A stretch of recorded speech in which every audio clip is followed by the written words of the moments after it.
This is a Thinking Aloud podcast from the BBC, and for more details and our terms of use and much, much more about Thinking Aloud, go to our website at bbc.co.uk.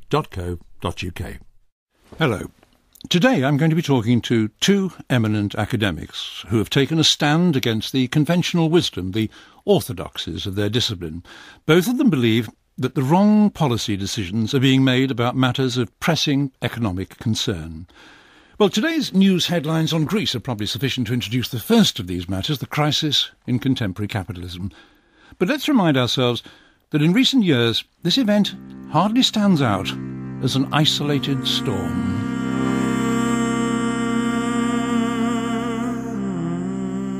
Today has been an extremely difficult and turbulent day. Massive speculative flows have continued to disrupt the functioning of the exchange rate mechanism. The government has concluded that Britain's best interests are served by suspending our membership of the exchange rate mechanism.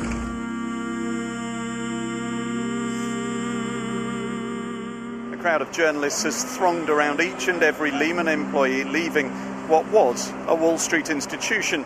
Some carried their office belongings in cardboard boxes. Most are stunned by what has happened.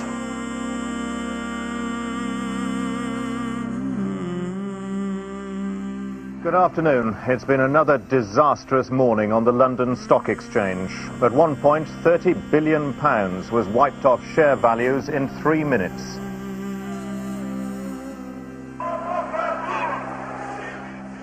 On the streets of Athens tonight, protests against Greece asking to be bailed out. The government announced it'll need tens of billions of pounds from the EU and the IMF to cover its debts. These crowds fear it'll only lead to further cuts. Yes, a collection of just some of the financial crises which have rocked parts of the economic world since the 1970s. It's not too difficult to estimate the cost of each of these crises to investors, stockholders, pensioners, homeowners, workers and public services. What is less readily available is an explanation for their occurrence.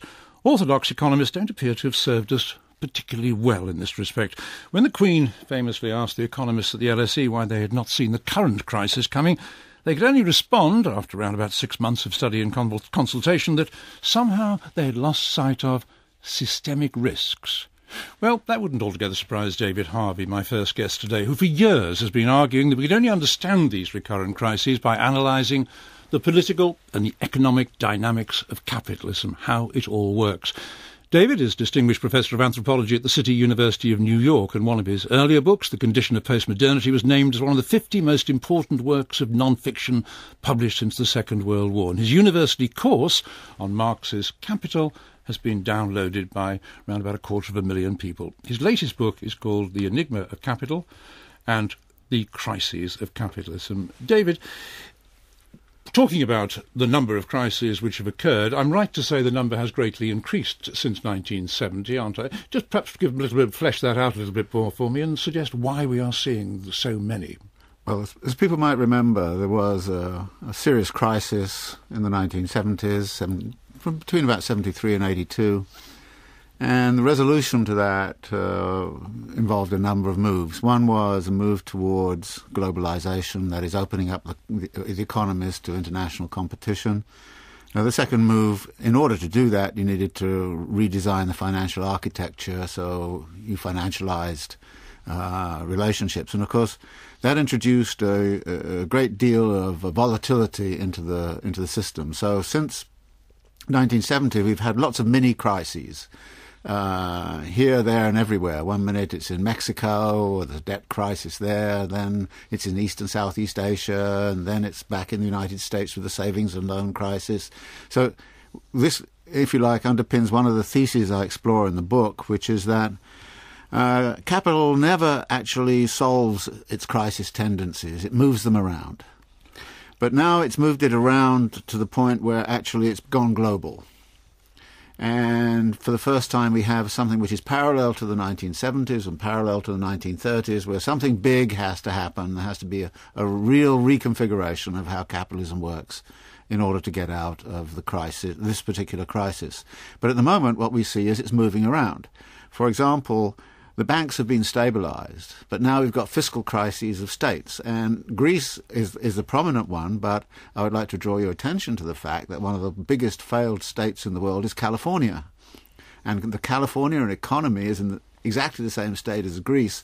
The only difference is it's embedded in a federal system where there's transfers of money, so that we don't have the problem of the Greeks begging the Germans to send them some money. So let me take you back to this period that you describe as critical. We were talking about the 70s, the stock market crash in the 70s. I mean, the steps that were taken there are usually characterised, aren't they, by the phrase neoliberalism. Tell me what neoliberalism is, what it was doing, what it set out to do in order to reinvigorate the economic world. As an ideology, of course, it's about individual liberty, free markets, personal responsibility, all those kinds of things. But in practice, it's always been about privileging the financial sector in relationship to everything else. And that is really manifest in the way the International Monetary Fund ran structural adjustment programs, which is what they would do is they go to Mexico and say, you have to pay off the investment bankers in New York, and you have to reduce your living standards in order to do it.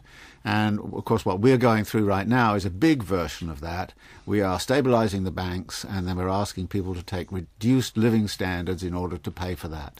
Let's just work that through. So we have a situation in the 70s where falling rates of profit are being addressed, and the way to deal with falling rates of profit is by this introduction of neoliberalism. And neoliberalism not only sort of allows money to move more freely around the world, it also does something, doesn't it, to put the squeeze on labour, yes, on the costs of labour. The big issue which people will remember from that period was, in simple terms, people were blaming greedy unions for the crisis. They were blaming labour for the crisis. I haven't heard this about this crisis at all.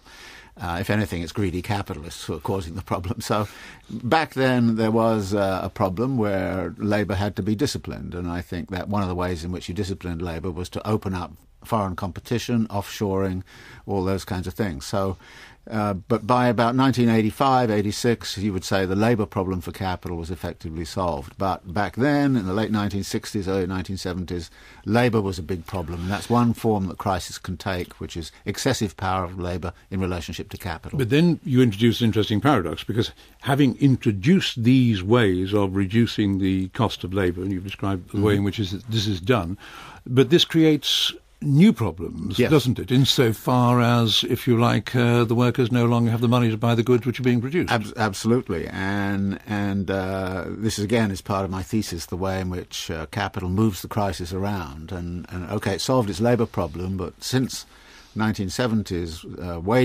real wages have not really risen very much. In fact, the share of wages in national income in all of the OECD countries has declined. Even in China, it's declined.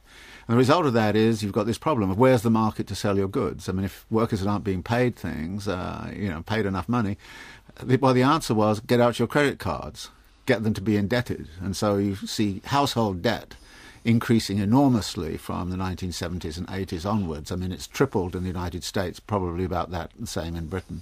So, I mean, we see. I mean, and of course, this is going on, particularly in relation to the housing market, isn't it? Describe what was going on, because people here know the relationship of the recent economic crisis to the housing market in the States. Perhaps you could just spell out what was going on in the housing market there in terms of credit and debt. Yes, well, housing stopped being a home or even an asset in which you built your savings. It became a speculative instrument. And people started to speculate with them, and everybody started to speculate. And the role of housing in this was crucial, because in America anyway, everybody is supposedly enamored of this American dream about being a homeowner. And so this was peddled further and further, and there's a lot of pressure put on financial institutions at the end of the 1990s to liberalize who they were selling the houses to. So the developers building the houses, and they're lending money borrowing money from financial institutions, and the same financial institutions start lending money on easy credit terms to the people who buy it. So it's a kind of nice circle. The financiers actually operate both on the supply and the demand for housing.